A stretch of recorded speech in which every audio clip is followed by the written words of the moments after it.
So then you're also playing that mental game with yourself of like, no, stay focused. And your body feels like you need to breathe. But you need to exhale first. You're fighting flight or flight to play. And you get a little dizzy sometimes too. Yes. Piccolo playing, the new extreme sport.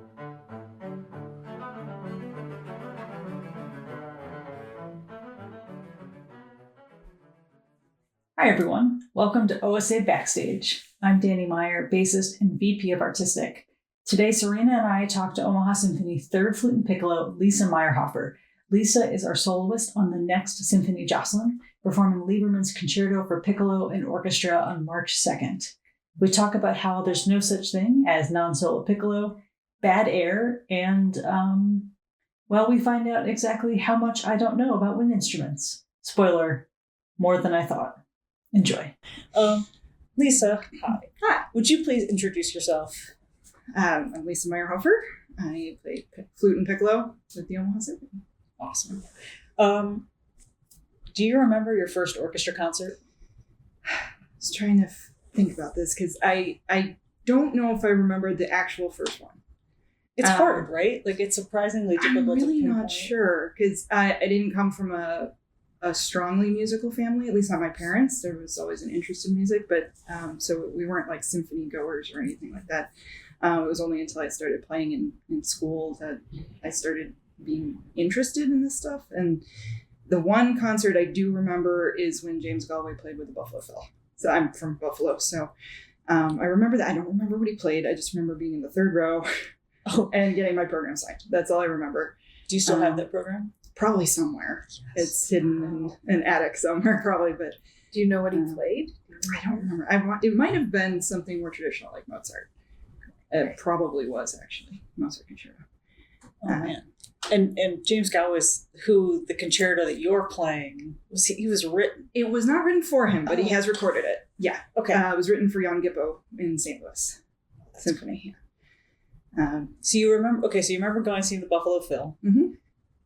With James Galway, which is amazing. Were you already playing flute at that point? Yes, I was probably already in high school because I bet my teacher, who was second flute in the Buffalo Phil, she probably helped me get those tickets. And then, so I was probably a freshman in high school. Were you, okay, so this is something I'm curious about. I grew up in Delaware. And we did not have orchestras in a lot of schools. Right. Even playing bass, it meant I was playing in a wind ensemble or a band. Oh, yeah. On a bass or two. Did you start in a band or a wind ensemble? Yes. Yeah, definitely started in band. Fourth grade is when we started in New York. And I always played in band in my schools. But I did get to play in orchestra because of all-county auditions. Okay. Was that a huge difference going from band to suddenly like here's this festival ensemble and you're suddenly playing with a bunch of instruments that don't know how yours work either? Like, it was definitely different, but I just remember thinking it was awesome. That's all. I did actually get a chance though in school because it wasn't really a middle school. It was kind of like a pre-middle school because our district was so big. We had a 5th and 6th grade school, and we had an after school extracurricular full orchestra that you could audition into. So I got to play in 5th grade starting with orchestra. Just like simple arrangements of things like excerpts from pictures at an exhibition and things like that. And it was the coolest thing ever. This was in Buffalo? Yeah. Okay, do you remember like what part? Do you remember like what town? My school that I grew up in, it was Lancaster. It's about 15 minutes away from Buffalo. That's awesome. Yeah.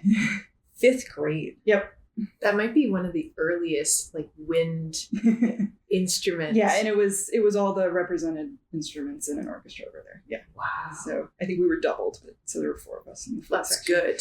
That's even better. The more kids that get to get to play. Wow. When did you start playing piccolo? Yeah. I think it was 7th grade, so middle school.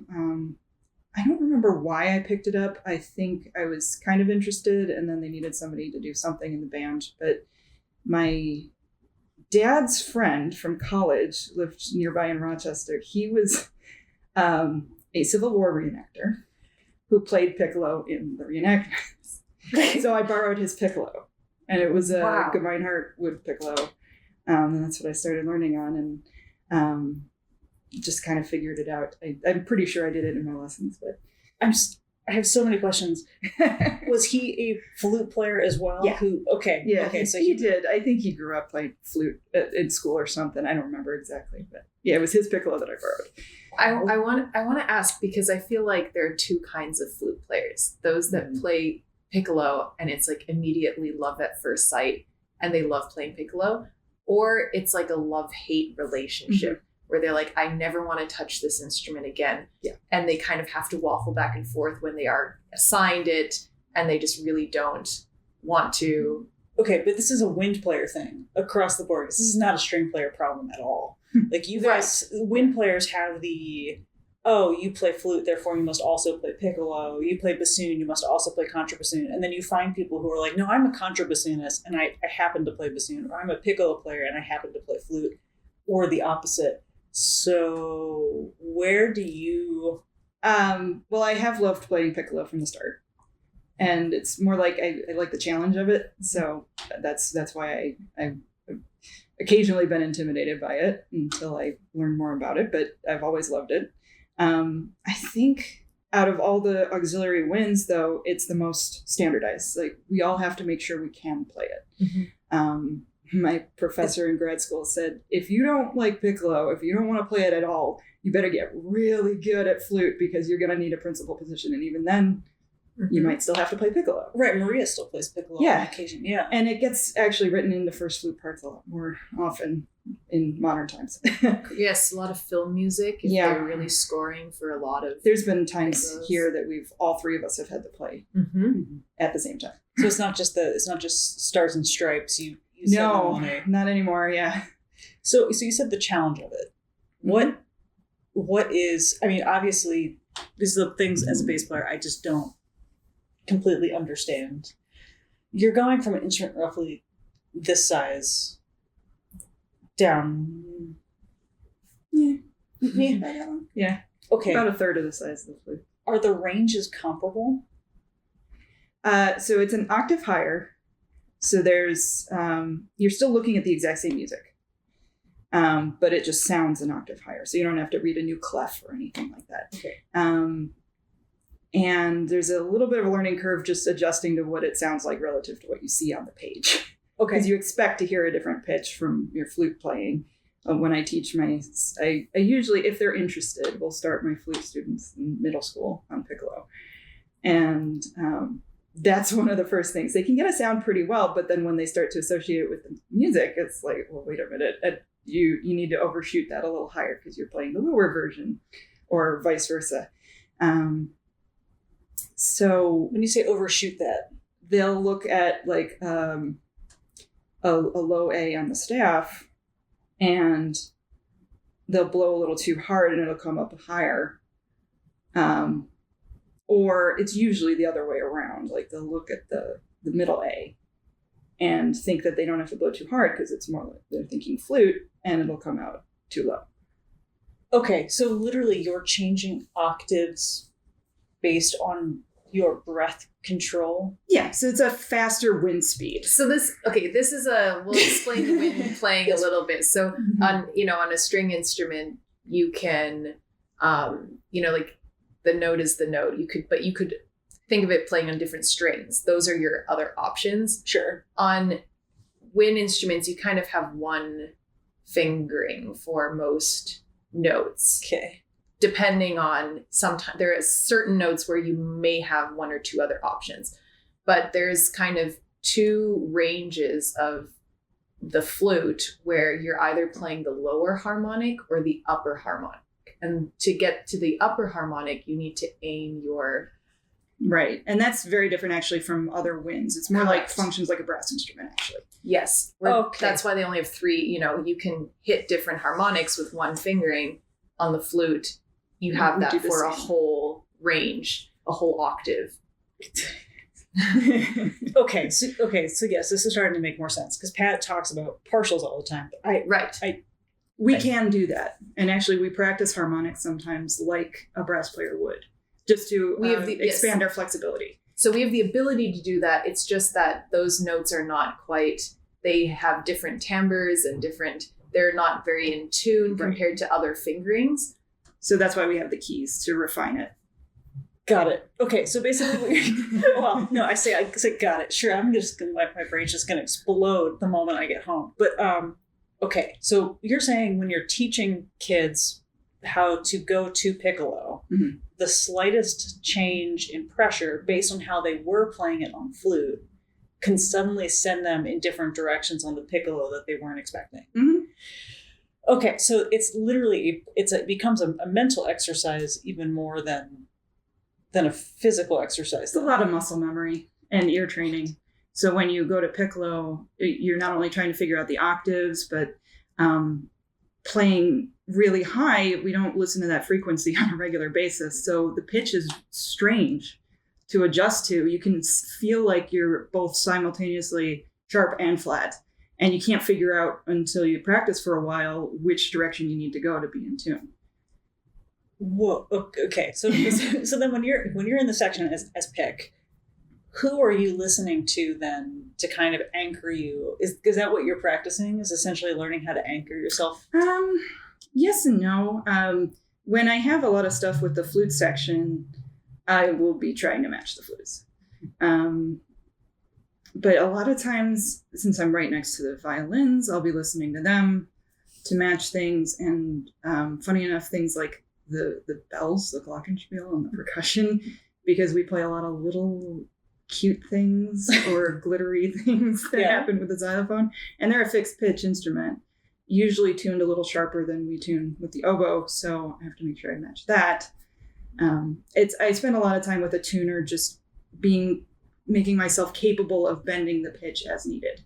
So I'll do pitch bends watching the tuner and just make sure I can hit any mark depending on who I'm playing with at any time. Okay. I had so many questions. I'm going to veer away from all of them. Pitch bend. Okay. What does a pitch bending exercise look like if it's part of your warm-up?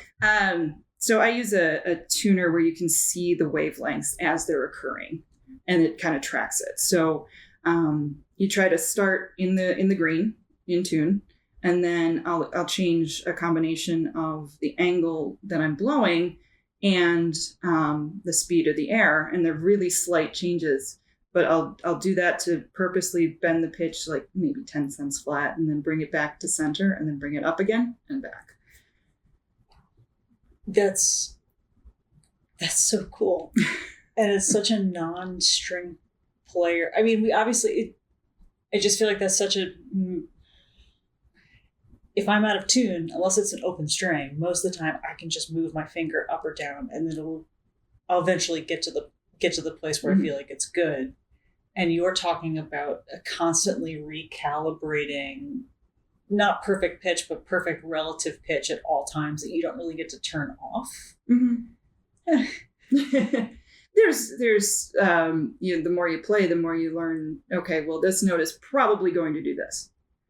So I will always try to aim here, and then in rehearsals you figure out, okay, well, with this chord or whoever I'm playing, whatever instrument or section I'm playing with, okay, maybe I have to adapt a little bit. Does your equipment affect what notes do what? Yes. This happens with flutes too, but it's a little more diverse with piccolos, depending on the brand you're using, or even just which instrument. It could be the exact same brand, but just because it's wood, that can shift depending on which instrument you have. So you learn the tendencies of your own instrument. And some things are similar across the board, like a high D tends to be flat on most piccolos. Okay. But then you have different degrees of it. Mine is fairly flat, and I have to practice a variety of things, like making sure I'm supporting enough on those notes. And also you learn alternate fingerings in case of emergency. They either change the pitch or the timbre, which sometimes even just changing the timbre will make you be more in tune, even if it looks the same on a tuner. Mm-hmm. So changing the timbre, you're talking about it becoming like brighter or darker, or a little warmer or wider. Okay, just so it blends better depending on what you're playing at the time. Wow. Okay, how many instruments do you have? Okay, Nick, by the way, set you up on this whole gear. We weren't sure how much of a gear person you were, but I am not a super gearhead necessarily. I've had the same flute since high school and the same piccolo since high school. I've changed the head joints. Okay. But that's it, because I have tried other instruments, but I love what I have. And I am more on the philosophy that if you're happy with your instrument, most of what you do comes from you. So I've always loved my flute.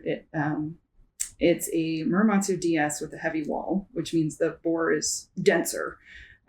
So it's a heavier flute than most people's. So if I pick up somebody else's flute, it kind of like flies up in the air and I have to remind myself it's not my flute. But I love the tactile sense of having that weight. And when I tried it out, I just loved the low register. It gives it a huge depth and warmth.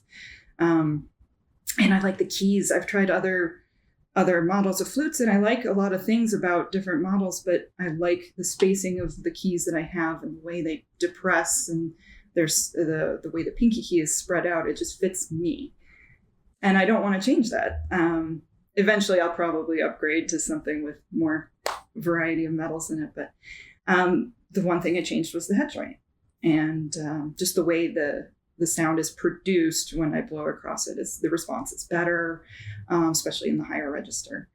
So I have a Powell head joint, and it's got a little bit of gold. It's called a riser, and it's on the inside of the lip plate. So you can't see it, but where the air hits the inside of the head joint, it just has a different response because of the gold.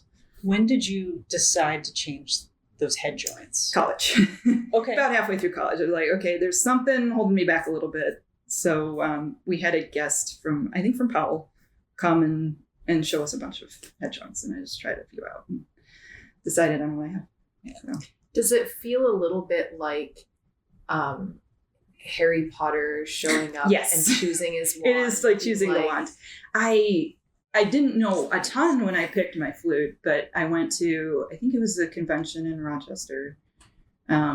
Just tried every brand of flute. Didn't know anything about them. But mine was maybe the third one I tried. I knew instantly I loved it. Then I walked around and tried everything else, and nothing came close to me. So that's what I stuck with. And then the piccolo, I kind of, I got a little advice from the piccolo player in the Buffalo Phil. And I ended up with a model I think she had at the time, and maybe still does, I'm not sure. I have a Burkhardt Global. Now the name has changed to a Rizona or something. I can never remember exactly. But it's granadillo wood, just like all piccolos, or most piccolos are. There's a lot of materials out there now, and I don't have a lot of bells and whistles on it. I aim to one day get another piccolo that has some of the extra keys that make some of the pitches a little easier to play, but I love the warmth I get out of my piccolo, and I did change the head joint in grad school for that, for the same reasons as the flute. I was trying to find maybe a new piccolo, but I couldn't get anything that was easier to play. Like there were more complications with pitch and more of this and the other thing that didn't make it worth buying a whole new piccolo. So I found a head joint that really did what I needed it to do. So I have a Keefe head joint with a rose gold tenon. So the connection point between the body and the head joint is rose gold. So I love it. It's almost like it is. You go in and you expect if I find something quote unquote like better or more expensive, you think it'll ultimately make life easier. But ultimately, I think, like you said, you find an instrument that you know and love, and then everything else, the ease of playing that, the devil you know. Well, even Wu Man was saying one of her interviews, her pipa, she feels like it's like a connection of her body. Yeah. And so when you get a new instrument, I imagine it almost feels like it's like, well, if I just disconnect my arm, I better find something that feels even better, or what's the point? Right. Yeah. And you have to consider there's going to be a learning curve if you get a new instrument. So you can't just say, well, it doesn't feel like my flute, I can't get it. But if there's not enough of a benefit to getting a new instrument, and you can change just something more like just the head joint, which influences quite a bit, then that's more worth it than going all out and buying a whole new instrument, to me. Yeah. No. We have string players and bows and swapping things out. It's like you don't really want to take the time to almost relearn all these things unless it's genuinely going to be worth it in the long run. Mm-hmm. I want to ask about the Lieberman Concerto. Now, is this a piece you've been with, like your piccolo that you started in grad school, or is this a relatively new piece? Yes. What's kind of been your journey with I this? played it in grad school on a recital and loved it and always wanted to play it with an orchestra. And it just completely changes the feel of the piece, or adds to the feel of the piece, really, because once you have the other timbres in the orchestra just evoking everything that he wanted in the piece, it just makes it so much more fun. So I'm really excited. How do you prepare for stepping out from the center of the orchestra, from where you usually sit? How do you get your mind around that? Yeah, it's kind of, I think it might not be as big of a jump as you'd think, because just playing piccolo in the orchestra, you're exposed all the time. So the only difference is that now you can see me better. And I'm going to be playing for a longer amount of time. You can't hide. So this is just a different location, really.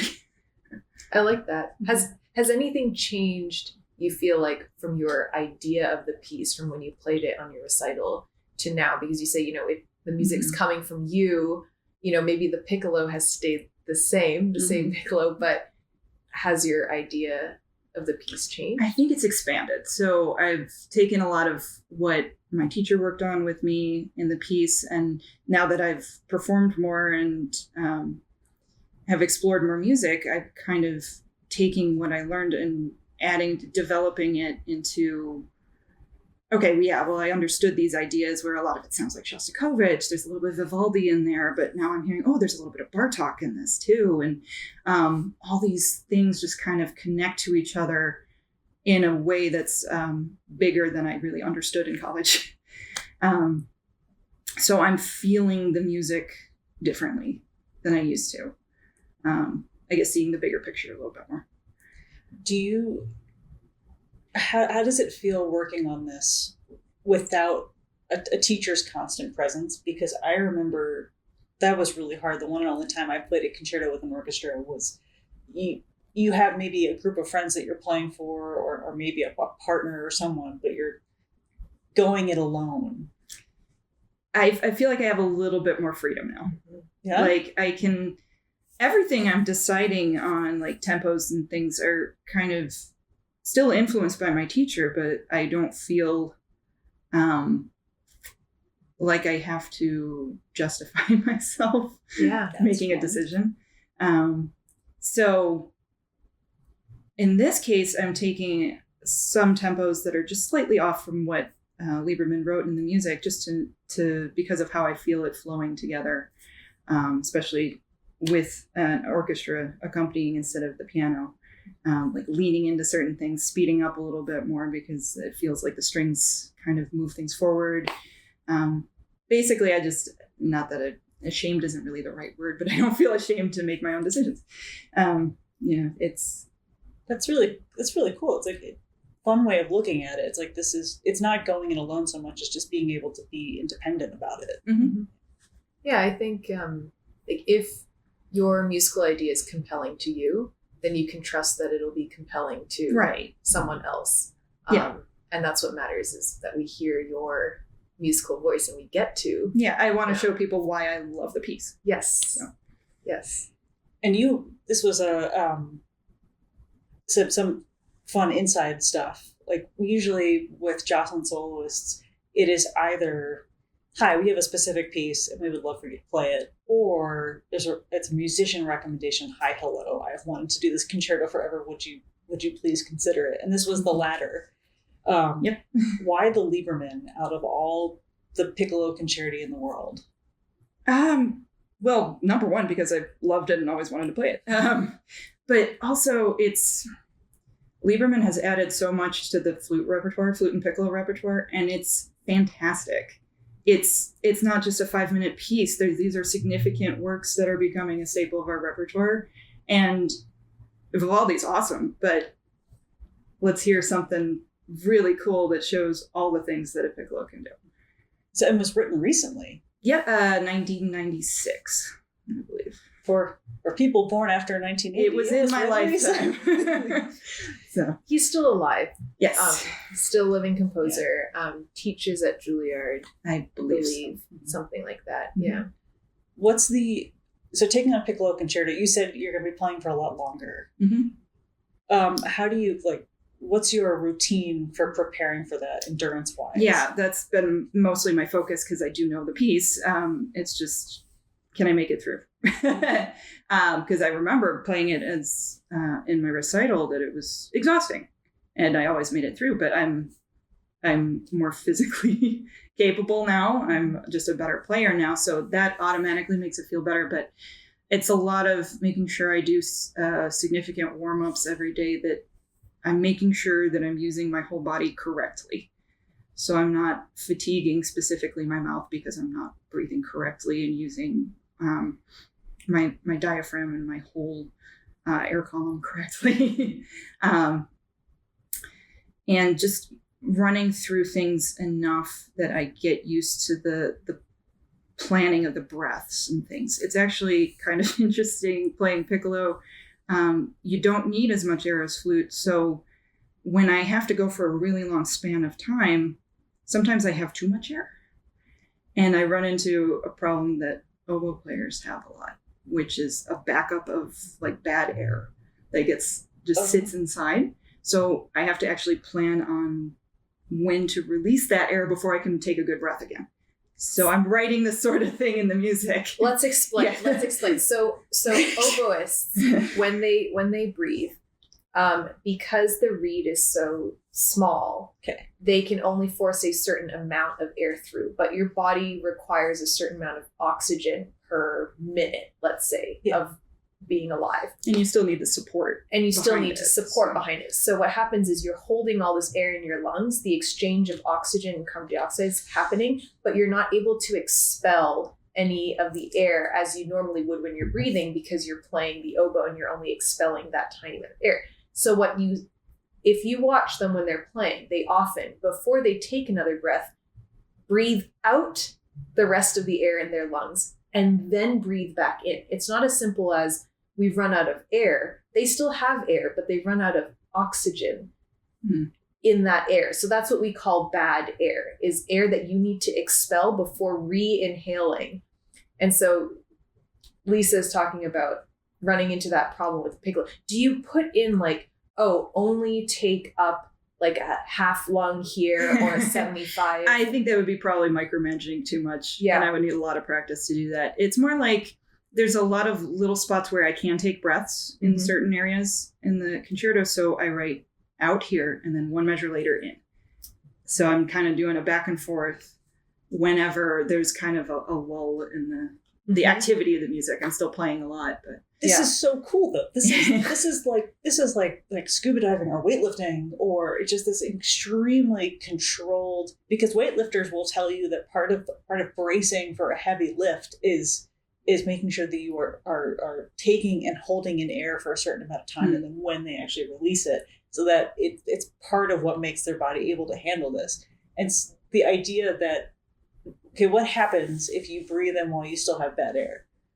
it just feels awful. So when you don't have that consistent level of oxygen, it's much more difficult to focus, and you're fighting against your natural instinct to breathe in more air because your body really wants that. So sometimes what happens also is that you will end up making a mistake in order for your body to have a chance to breathe. So then you're also playing that mental game with yourself of no, stay focused. And your body job. feels like you need to breathe. But you need to exhale first. You're fighting flight or flight to play. And you get a little dizzy sometimes too. Yes. Piccolo playing, the new extreme sport. But this is amazing. You're literally, okay, so it's goodbye pillow. Okay, so you get to a point where you have to mentally fight survival instincts to actually continue to be able to concentrate and play. Yeah. And typically it's not an issue because in the orchestra, we're doing little like 2-measure solos like Czech 4. It's like, and then you're done. But this is so prolonged compared to that's the thing I really have to practice the most. And we're not trained to do it like oboe players. So it takes extra practice. What? That's amazing. And so, I mean, okay, so when we were in COVID and we all had, so all the string players had to wear masks, that did become an exercise in suppressing some panic and anxiety because you have this thing over your face and you can only really breathe in through your nose because otherwise personally, I was fogging up my glasses. Yeah, I was too. Yeah, right. And while playing, like, I mean, just when we were using the wind defenders. Yeah. And those would fire the air back at us. And it's really cool, like the technology, they're meant so you can play outdoors because when the wind hits us, it actually takes the sound out of our playing.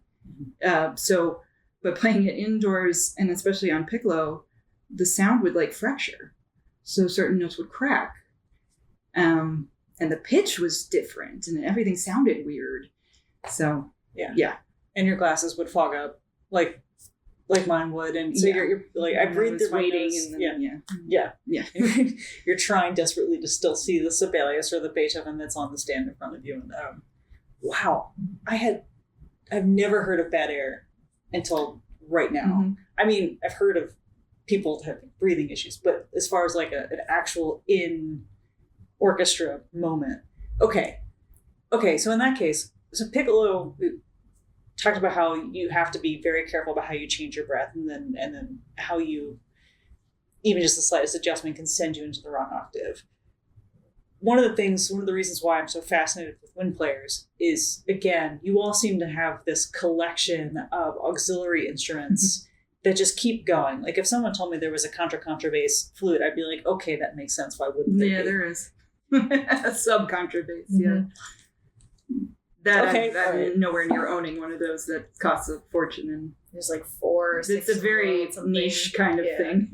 Well, how expected is it that you will know how to play it, and how quickly are you expected to figure it out? That absolutely not a subcontra, but let's say alto. Alto's pretty typical. You should at least know how to play one, and we're not really expected to own one, although I do, and I love having an alto. It's very convenient. What's the learning curve for alto? It's kind of like anti what we were trained as flute, especially piccolo, because you don't have to form as much of an embouchure. It's not as structured. It's more like just blowing across a pop bottle. You get winded a little bit more. There's more air. It's kind of like, oh. Especially when you go to bass. Alto, it's not a huge shock, but bass is a lot of air. It's almost the opposite problem. Yeah, piccolo, where now you're like playing the tuba of the flute, and you can't get enough air. Right, like how long does it take you to learn? Are the fingerings, are you keeping your hands in 2 places for each of these? Or are you learning a new set of fingerings? All of them are the same fingerings. And then there's little ways you can modify just depending on what instrument you have. So they try to make it easier in the sense that your hands are doing the same thing with each instrument. It's a difference in how you're approaching it from like embouchure down into your lungs. And the tubing is bigger, so your hands are wider. And the keys, they modify them so you can reach everything, but it's still, the spacing feels a little different. Sometimes you have a curved head joint. It's a little bit like saxophones, I would say. Yes. Right, where the saxophones are in different keys, so that they would sound different from the notes that you're reading on the page, which is similar to the alto, bass flute, and all that. But the fingerings stay the same between saxophones and between flutes. Mm-hmm. But see, I didn't know that. Yeah. That's okay. The fingerings stay the same. So it's almost like if you learn one, is that why teachers are so insistent that if you know flute, then you should learn piccolo? Because it's not so much learning a completely new instrument as it is taking it to a different level. Well, when I was in school, they didn't really push it on us because if you're not serious about it, then you don't really have to learn it. But yeah, professionally, I mean, it's more like a necessity. Then this will help you in one way or another. Although my piccolo playing has helped my flute playing and vice versa. Yeah. Like little things about each make certain things easier. Is it because you feel like, are you taking little like lessons that you've learned with one and then translating it back over? Mm-hmm. Or yeah, so like the extra support, like because the piccolo is so high, I use that type of feeling. If I'm not feeling great that day in my third octave, the top part of the flute, I'll just remind myself, okay, well, it should feel a little bit more like the piccolo. Just make sure you're aiming in a certain way, using enough air. okay. Yeah. Have you ever had to play all four, like piccolo, flute, alto, and bass on one concert? The only time I might have had to is in flute choir, but I have Okay. had to do 3 in one. Yes. Frequently. Yeah. Is that a challenge with like the flexibility of the embouchure between? Yeah, a little bit. It's just kind of weird. Like, especially if you have to play an extended period of time on alto and then go to piccolo. Mm-hmm. Then So the that's piccolo the feels hardest. really tiny. Yeah. Or actually just going from alto to flute makes the flute feel tiny, which it's not. But it's more the extremes when you go from piccolo to alto or alto to piccolo when you really notice it. We did see a lot of that in Harry Potter because the Harry Potter Mhm. orchestras tend to be. That's usually where I get it. Although the reason I own an alto flute is the summer opera festival that I've played at for years. We did a Benjamin Britten opera, Albert Herring, and it's a chamber orchestra, so there's one of each wind. And I had to play an extended alto flute solo, duet with bass clarinet, and that's why I bought it, because they don't own one at this opera company, so I had to find one. Oh, so you could actually like physically prepare for Yeah. that. Okay, so extended solo duet rather with bass clarinet. That was one of the other things I wanted to ask you was you have all these. I love looking in our wind section, and where I'm sitting, I always have a great. I can just like turn my head, and you guys are always right there. The number of times where you are paired up, piccolo and E flat clarinet, alto and bass, contrabassoon and bass clarinet. Like I love these combination of timbres and colors. How often do you keep that in consideration when you are preparing your part? If you know you're going to be matched with like Rosario and E flat or something. Yeah, like that. that's probably the one where I actively think about it a little bit more. The rest of the combinations just like, okay, I'm aware that I'm going to be playing with this person. But piccolo and E flat clarinet is kind of notorious for being a gnarly combination to deal with. And if you have a good player, it's usually not a big deal. You just go, okay, this pitch was weird. Can we just try it together? Mm-hmm. And you figure out how to match. So it's just kind of being like, okay, I might have to spend some time with this person if something goes weird. Gnarly because you're both High in the frequency, and the E flat clarinet has its own issues. And it's a little different. I am dating a clarinet player, so I know a lot of clarinet things too. But they don't necessarily play E flat as universally as we play piccolo. They're not required to learn it necessarily. because it's a weapon. Depending who you ask. But they face the same kind of obstacles we do with piccolo, like learning how the pitches sound up there. And if you're not playing it constantly and then you're thrown into E flat, you have to make some adjustments and figure out how to play with a piccolo player while you're also trying to figure out if your own notes aren't doing. How much can you hear? How well can you hear yourself? Because Quite well. All the time. Too well. It's barely a foot away from my right ear. Okay. I mean, all the sound comes out of the keys, really. So, yeah, almost too well. Because you can hear yourself more than you can hear anything else around you. So you're not always 100% sure if what you're hearing is true relative to what someone in the audience or someone in another section is hearing. Okay, and that probably has even more with dynamics. It's like you're trying to regulate how loud or soft you actually are. Mm-hmm. And if you can't tell how accurately you're hitting that. Who are you relying on then? Or what are you relying on to give you that feedback? Well, other people in my section, people in the audience who are helping out, and the conductor, but a lot of it is just trusting that my sound is coming out correctly. And even when something feels really loud to me, it probably sounds perfectly fine out in the hall. I teach my students that a lot too when they're first learning piccolo. I'm like, it's going to sound really loud, but trust me, it sounds great. Just make sure the note comes out. And that's the important part. That's also a brass player problem. I know it's very hard when you're projecting into a hall, especially. It's like what you hear coming out of the bell is not necessarily, you don't have any context for how it actually sounds in front of you. Mm-hmm. Versus a string player also, where you have a physical. I feel like it's a lot easier for me in the string section to tell how loud or soft I actually am, especially compared to the people who are all playing the exact same thing next to me. Right.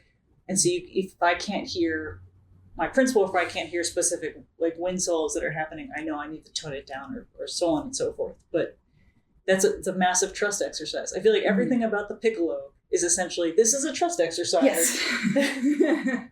Yep. And I like the challenge. So that's why I love it. That's awesome. Okay, but if you were given an opportunity to walk on stage and play any instrument without consequences, no one gets mad at you, no one yells at you for touching something, what instrument is that? It's completely opposite from the piccolo. So I did have to learn all the instruments because I was also a music ed major. So I remember all these. So any of the low instruments. Yeah. Bassoon, bass clarinet, trombone. I loved playing them all because I like the tactile response that you get. We don't really get that from the flute because a lot of the air and the vibration just goes out. When you play, any other reed or wind instrument, brass instrument, all that vibration is going right into the instrument, right into your fingers. And especially when you play a low instrument, it just feels so cool. Yeah, it's very much like feel the power. Yes. But that's also why I like the piccolo, because you're not physically feeling the power, but you have the power. Yep. The Shira of instruments. Yeah. Oh, man. Okay, but you were a music education major. Mm-hmm. You were very, very busy. When do you still, what degrees did you get in grad school? Was that undergrad or grad? Undergrad, I did a double major in music ed and performance. Okay, so you were very busy. Yes. Yeah. Yep. Is teaching still a big part of your life? I do a lot of private teaching, and it's mostly just that at this point. But I've gone to work with little groups at schools now and then. That's really what I liked the most about the ed major. I used it partially because I was interested in it, but I got to student teaching and I'm like, this is not entirely what I want to do, but I like the one-on-one. I like the small group lessons. But I think, at least learning the instruments, I think everybody should learn the instruments, at least a little bit, because you get such an understanding of what struggles somebody else is going through that you don't necessarily have on your instrument. But I'm so glad I don't have to deal with reeds. But we have our own problems, and we got to practice technique and all these things all the time, and pitch. And but I loved everything that I learned through my education degree, and I still use it all the time. Yeah, that is so cool. Lisa, thank you so much. Thank you for having. Feels like a great place to wrap up. Thank you so much for doing this. Yeah, of course. Can't wait. Lowell Lieberman's Piccolo Concerto, March 2nd at the Jocelyn. Mm-hmm. But you're awesome. That's piccolo is a survival. It's a survival instrument. That is ridiculous. Thank you. Thank you, guys. Can't wait. That was awesome. I had no idea. It was seriously blowing my mind. I had not a clue